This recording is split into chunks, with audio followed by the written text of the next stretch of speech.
Hi, I'm Steve Dyer, and I'm out here today with this big thoroughbred horse. They call him Diesel. And one of the reasons they call him that is because when he first came here a few months ago, he was really pushy. And by pushy, I mean he'd come in here with his shoulder and kind of push you around like that, step on your feet, which, as you can imagine, doesn't feel very good. Just didn't have any respect for my personal space. And so what we had to do was to teach this horse that I have a personal space. And it's about, I'll just use this stick here. It's about 3 foot all the way around me. And that is my personal space, and he's not allowed to come into this space unless I invite him in. All right? Now, I can go into his space. I can walk in here and do that. But he can't come into my space unless I invite him in, which I'll do right here. Okay, good. So you can see now he's pretty respectful now.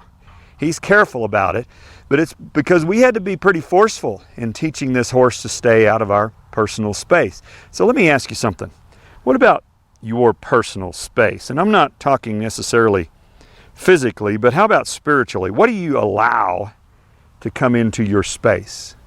Do you have things in your space that are destructive? Could be ideas, beliefs that have been put out there that cause harm, or substances, all kinds of substances, even food in the wrong quantities can cause harm if we allow those into our personal space.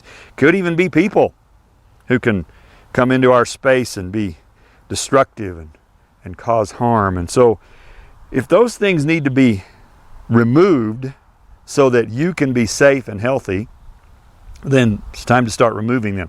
Now let me tell you this, when we started teaching Diesel to do this, to stay out of our personal space, we had to get pretty forceful with him. That's what this stick was for. We'd come like this and use this stick like this, and it was a bit forceful to get the point across, and didn't just have to do it once. We had to do it multiple times because we'd back him up, and then a minute later he'd come right back in. We'd back him up and he'd come back in, and eventually he learned the lesson. You can see he's very respectful now.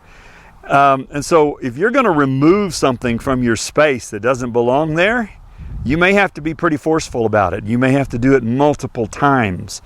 But if this is speaking to you, it's the Holy Spirit speaking to you, not an old cowboy, then you need to do that. Okay? Hope that helps you.